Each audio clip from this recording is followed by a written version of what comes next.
Hey everyone, hope you're doing well. Hope you're staying safe and healthy out there. Just wanted to go over week 6 and week 7. And remember that this is our last full week of class. This week goes Monday to Sunday, whereas the final week of class, week 8, only goes Monday through Friday. So make sure any last assignments for week 8 are in by that Friday deadline. So I have to admit there was an error. I fixed it now, so you can't see it. I wanted to fix it because I do copy classes from term to term. So if by some chance I do end up teaching this class again, I don't normally teach it. But because of this directed study format, part-time faculty can't teach this class. But in any case, there was an error, and I do apologize for that. In week 6, we should have been reading chapters 15 and 17 instead of 15 and 16. It was correct in the syllabus, but I would assume that you're probably not referring back to the syllabus at this point.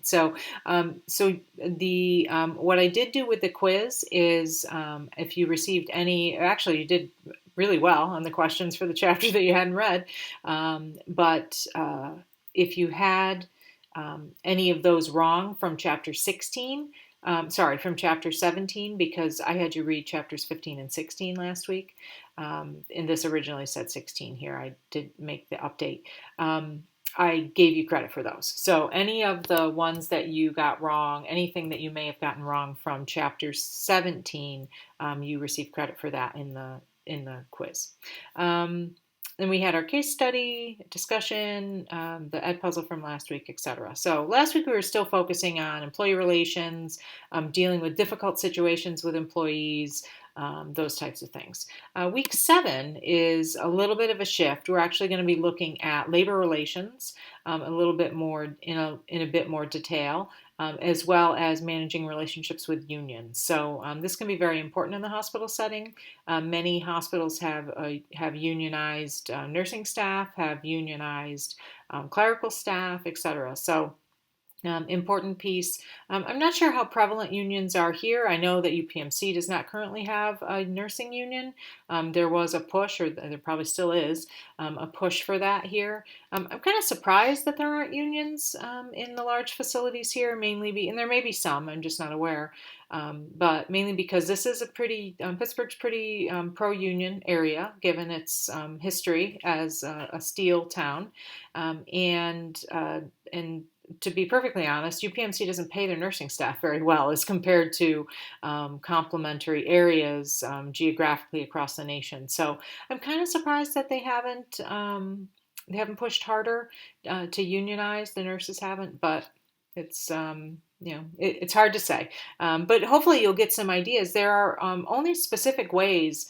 You can't quash a union organizing effort.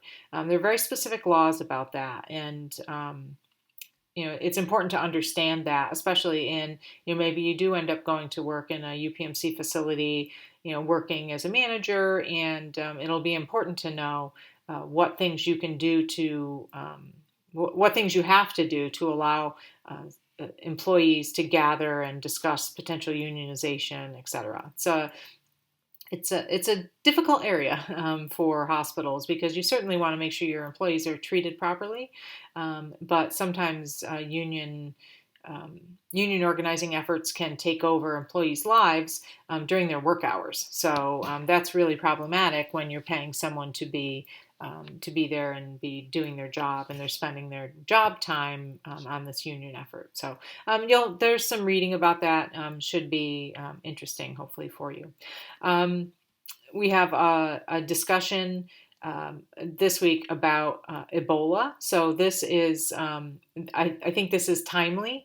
This was about the Ebola outbreak back in 2014, but I'd be willing to bet that, replace some of these things with relative to COVID-19, and you've got nurses saying the same things: lack of training, not even as much lack of training, but lack of PPE, inappropriate infection control processes, etc. So really, really interesting and timely discussion. Although I left it as Ebola, but similar thing.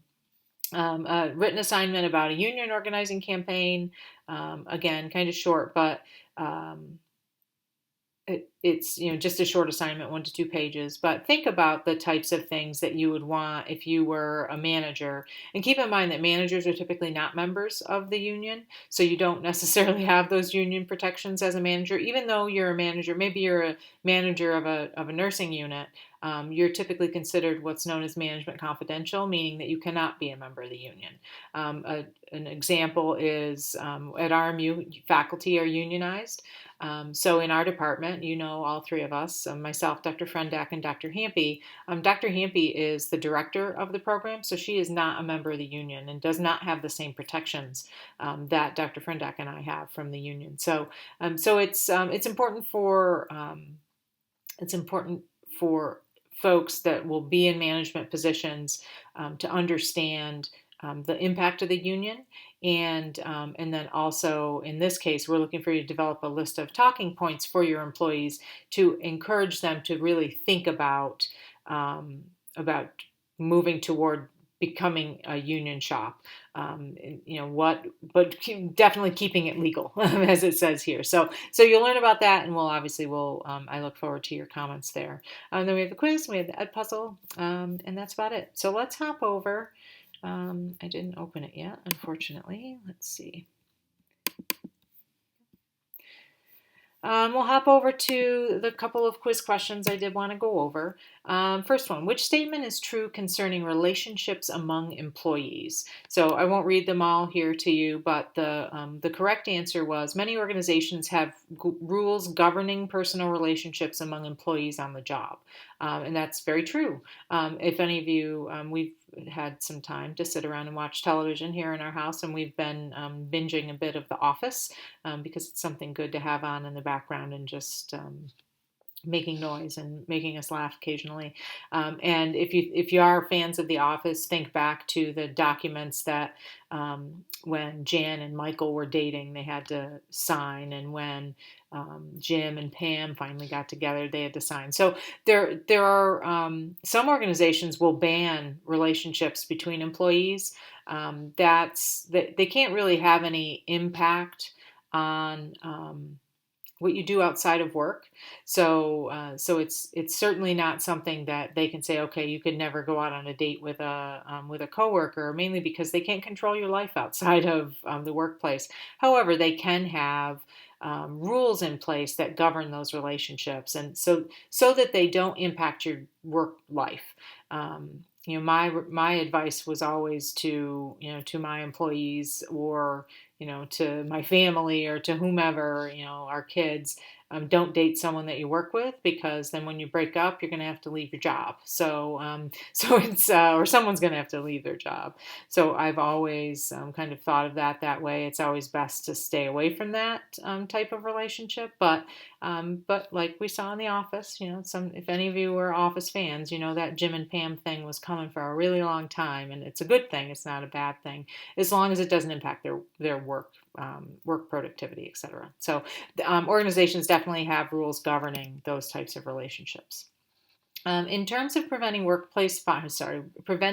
violence in the workplace, which is least necessary for supervisors? So the top three are good things that we would want to keep in mind. The last one, being trained on how to disarm persons with a weapon, that's really not, I guess unless you're the police department supervisor or the security supervisor, probably not your job. You never want to be putting yourself in harm's way in order to fix a situation. You want to let the people that are appropriately trained, and for that is their job, to do that. So I think of, as I look at this question, I'm reminded of when my husband was at the fire department. If they were responding to maybe a medical call somewhere, and they were notified that it was maybe a domestic violence situation, or some type of an unsafe situation, they wouldn't just go there and go wheeling right in. They would stage away, and the police department would make sure it was a safe situation for them. So that's what we always want to make sure, that we are keeping ourselves safe and our staff safe. Some people will think that, oh, well, I need to be able to do that. I would need to disarm someone with a weapon. No, you need to have other other procedures in place. Okay, if there's an active shooter situation in your hospital, what do you do? And make sure that you have that very specifically detailed so that you can help your staff to understand it and you can direct them in that way. You should not be the one running up and jumping on the man with the gun. It just is not typically, and again, unless you're the security supervisor or that is your job, you're probably not going to be doing that. Last question. All employees have the right to review their own personnel files and may do so in private. Generally, people have the right to review personnel information, perhaps not all of it, but most places will allow you to review your personnel information in your file, but almost I'm not even going to say almost all the time, all of the time. I've never seen a facility that allowed you anything different. You need to do that in the HR office, typically with an HR person, so that it's noted that you are not removing things, not copying things, not not making changes, etc. You do have a right to know what's in there generally, but you should have been, all of that information should have been shared with you previously. When the reason people often want the right to review their file, want to have that opportunity, is to see what's in there that perhaps they're not aware of. And in some organizations, that I guess could be problematic if you have managers that are, writing employees up but not talking to the employee about it. You could have that situation, I suppose. But generally, employees do have the ability to review personnel files, but not in private. They're typically going to be face-to-face with an HR person, mainly so the HR person can explain to them what's in there, what those things mean, but also so that there is no editing, you're not destroying anything, stealing anything, etc. Keep in mind that, and it's interesting because I think when we're young, we have this notion when we're in school that there's this permanent record that follows you everywhere. And there really isn't. Once you leave school, that doesn't exist so much anymore. The thing that is important is that you always, let's say that you're working in a place and you do have a bad situation, a negative situation, maybe you make a bad decision. The important thing is that you work with your manager, you take corrective action, and that's reflected in your personnel file as well. For example, it's difficult. I have a situation with a place that I used to work. I worked there for quite a long time, over 2 different stints. So I worked there for 5 years at first, and then I left for a bit, and then I came back and worked there for I think another 4. And they won't rehire me. So the reason that they won't rehire me was not because I didn't do a good job. I actually did a very good job for them. I was typically the best technical editor on the team. That's what I was, and I was received accolades as such. However, their policy is that if you come and leave twice, they won't hire you back. And that's fine. That's their policy. Unfortunately, things like that do follow you around. So, for example, if I listed out this company on my resume and a potential new employer called them and said, "Would you rehire this person?" they would say no. So that reflects negatively on me. This is why I almost always use the person that was my boss there as a reference, so she can explain why the company wouldn't rehire me, because it's certainly not reflective of my work or my ability to do the job. It's reflective of the fact that I left, and I left there to come to education. So that's was the reason that I left. It was a better opportunity. I never left the job to go to something lesser. I was always improving my position. But in any case, things like that do kind of follow you around. But if you get written up for not wearing socks with your penny loafers, that's not the kind of thing that's going to follow you around. As long as you leave employers on a good note, so that when a potential employer calls them for a reference, or not even for a reference, calls them for information about your previous employment, doesn't appear negative at a glance. So that's it. That's all I have. Let's go back here. So again, remember that next week, week 8, we don't really have much in week 8, I don't believe. Let's see. Yeah, just discussion, the main discussion, and then a discussion about just feedback on the course, and then our quiz and Ed Puzzle. So pretty short anyway, but all of those would need to be in by a week from Friday. So that's the last part of the term. And I think all of you are graduating within the next two, either fall or not, sorry, fall, either spring or summer. So it's been a pleasure working with all of you. Please, keep my contact information. I'm happy to help you moving forward with anything that you might need. And hopefully you've been in touch with Dr. Hampy about her.